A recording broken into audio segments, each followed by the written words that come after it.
क्या पढ़ना है आज? विद्युत द्विध्रुव की अक्षीय स्थिति में क्या देखना है आपको? विद्युत विभव देखना है। यानी कि विद्युत द्विध्रुव की अक्षीय स्थिति में जो विद्युत विभव होता है उसका मान कितना होता है, इसके सूत्र का हम लोग क्या करेंगे? निगमन करेंगे। तो इस सूत्र के निगमन के लिए हमको सबसे पहले जानना क्या जरूरी होगा कि विद्युत द्विध्रुव क्या होता है। क्योंकि अगर विद्युत द्विध्रुव पता होगा, क्योंकि विद्युत द्विध्रुव से ही क्या होगा, इस सूत्र का निगमन होगा। तो विद्युत द्विध्रुव क्या होता है, इसको हम अपने पीछे के वीडियो में बताए हैं कि विद्युत द्विध्रुव क्या होता है। विद्युत द्विध्रुव एक ऐसा निकाय होता है जो क्या है कि एक पे प्लस क्यू आवेश होता है और एक पे माइनस क्यू आवेश होता है, और इन दोनों आवेशों के जो बीच की दूरी होती है 2L होती है। यानी कि यदि दो समान परिमाण किंतु विपरीत आवेश, यानी कि इस आवेश और इस आवेश के परिमाण का मान यानी आंकिक मान जो होगा वो समान होगा, लेकिन बस क्या होगा, इनका चिन्ह विपरीत होगा। एक पे माइनस होगा और एक पे प्लस क्यू होगा, और इन दोनों को अल्प दूरी, और उस अल्प दूरी का मान कितना होता है? 2L होता है। इन दोनों को एक दूसरे से अल्प दूरी पर रखने पर जो हमको निकाय, यानी ये पूरा सिस्टम हमारा क्या कहलाएगा? विद्युत द्विध्रुव कहलाएगा। ठीक, तो विद्युत माना यहाँ पे क्या लेंगे, कोई AB विद्युत द्विध्रुव ले लिए हैं जिसका जो केंद्र बिंदु है वो क्या है? O है। तो अगर A से B की दूरी हमारी 2L है तो A से O की दूरी कितनी होगी? L होगी, और ये भी दूरी कितनी होगी? L होगी।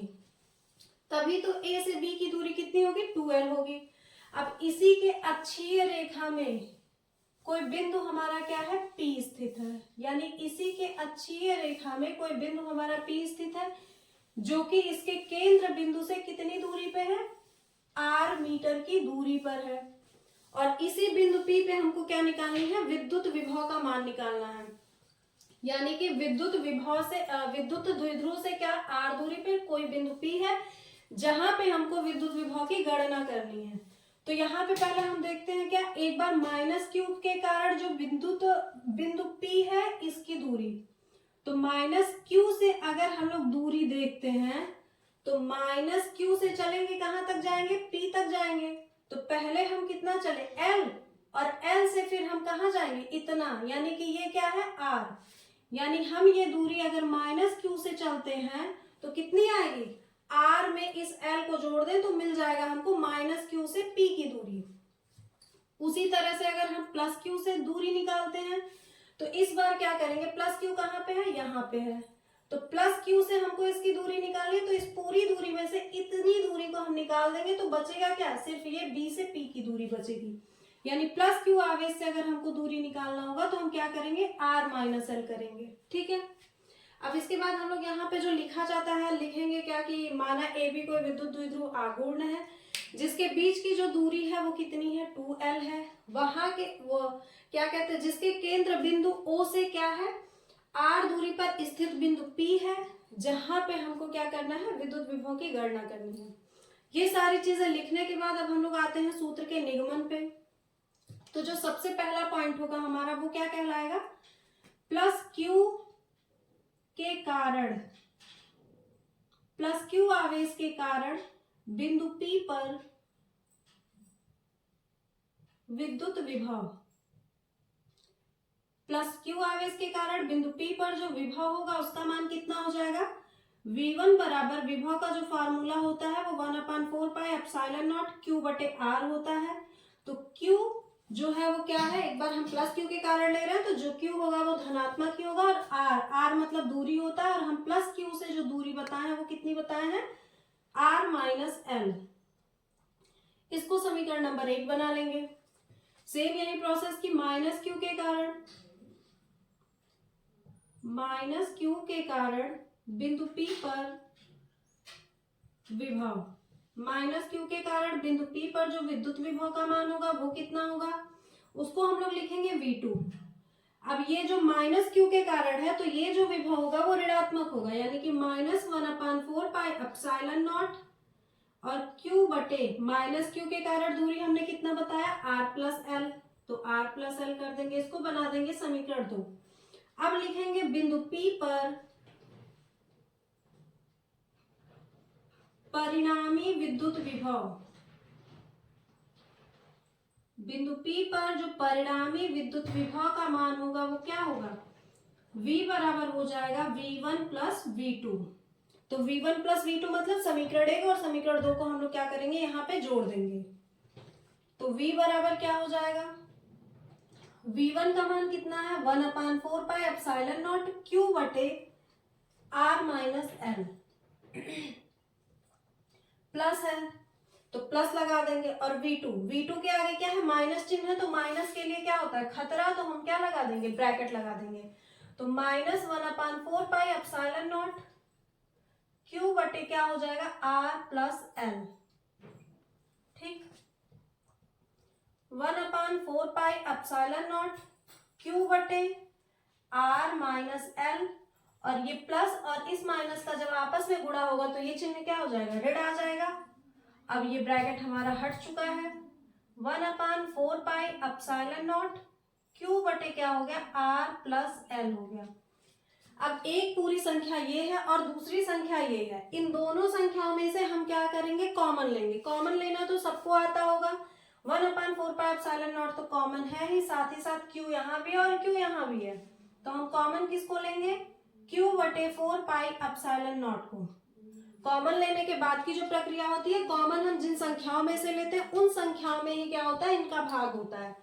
तो जब इसमें इससे भाग करेंगे तो ये 1/4πε0 कट जाएगा और Q कट जाएगा, बचेगा क्या 1/R माइनस L, और यहाँ पे माइनस है, यहाँ पे क्या बचेगा R प्लस L बचेगा।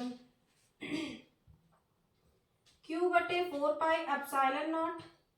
भिन्नों को हल करने की प्रक्रिया सबको पता होगी कि तिर्यक गुणा होता है, यानी इसका गुणा यहाँ होगा और इसका गुणा यहाँ, तो एक में किसी भी संख्या का गुणा होगा तो वही संख्या हमको प्राप्त होगी। अब माइनस है तो माइनस लगाएंगे और फिर से हम ब्रैकेट लगाएंगे, क्योंकि माइनस का मतलब क्या, खतरा। R माइनस L बटे क्या होता है, नीचे दोनों का गुणा होता है, यानी कि R माइनस L और इंटू क्या हो जाएगा R प्लस L हो जाएगा। अब क्या, Q बटे 4πε0 यहाँ पे है, अब R प्लस L, अब इस R के आगे क्या है, जब कुछ नहीं होता है तो प्लस चिन्ह होता है, उस प्लस चिन्ह का इस माइनस के साथ गुणा करेंगे तो प्लस गुणे माइनस और माइनस होगा, इस माइनस का इस माइनस में गुणा करेंगे तो क्या हो जाएगा, प्लस हो जाएगा और L हो जाएगा। यहाँ पे दिख रहा होगा हमको सर्व समीकरण, एक ब्रैकेट में A प्लस बी है और दूसरे ब्रैकेट में क्या है A माइनस बी है। तो हमको पता है कि जब A प्लस बी होता है और A माइनस बी होता है तो उसकी जगह पे हम क्या लिख सकते हैं, A square minus B square. तो नीचे हम क्या लिख देंगे, A मतलब R तो A का स्क्वायर, और माइनस B मतलब L तो B का स्क्वायर। यहाँ पे दिख रहा होगा कि R के आगे माइनस चिन्ह है और R के आगे प्लस चिन्ह है, ये दोनों आपस में एक दूसरे को खत्म कर देंगे, बराबर Q बटे 4πε0 L और प्लस L मिल के क्या हो जाएगा 2L हो जाएगा, बटे R square minus L square. ठीक, अब यहाँ पे इस 2L को क्या करेंगे, इस Q के साथ ले लेंगे, Q इंटू क्या हो जाएगा 2L हो जाएगा, और बटे क्या हो जाएगा 4πε0, और यहाँ पे क्या बच गया है 1/R square minus L square. अब यहाँ देखते हैं Q इंटू 2L क्या होता है, हम पीछे बता चुके हैं कि जब इन दोनों आवेशों में से किसी भी एक आवेश तथा उन दोनों के बीच की दूरी अल्प दूरी यानी कि 2L का हम आपस में गुणा करते हैं तो हमको विद्युत द्विध्रुव आघूर्ण यानी कि P मिलता है। तो Q इंटू 2L को जगह पे हम क्या लिख देंगे, P लिख देंगे, तो हो जाएगा P यानी विद्युत द्विध्रुव आघूर्ण बटे 4πε0, और यहाँ पे क्या बचा है 1/R square minus L square. अब यहाँ पे हम देखेंगे कि यदि L का जो मान है वो R के मुकाबले L बहुत छोटा है तो L का जो मान होता है वो लगभग 0 हो जाता है। अब उसके बाद हम क्या करेंगे, P बटे 4πε0 1/R स्क्वायर माइनस 0 हो जाएगा, क्योंकि R की वैल्यू कितनी हो गई, L की वैल्यू कितनी हो गई 0। तो अब क्या हो जाएगा V बराबर 1/4πε0, इस P को यहाँ कर देंगे और बटे R स्क्वायर, किसी भी संख्या में से 0 को घटाते हैं तो वही संख्या हमारी प्राप्त होती है। और यही क्या है हमारा अच्छी स्थिति में क्या है, विद्युत विभव है। और अच्छी स्थिति में विद्युत विभव के सूत्र का निगमन हम लोग इसी प्रकार से करते हैं। ठीक है।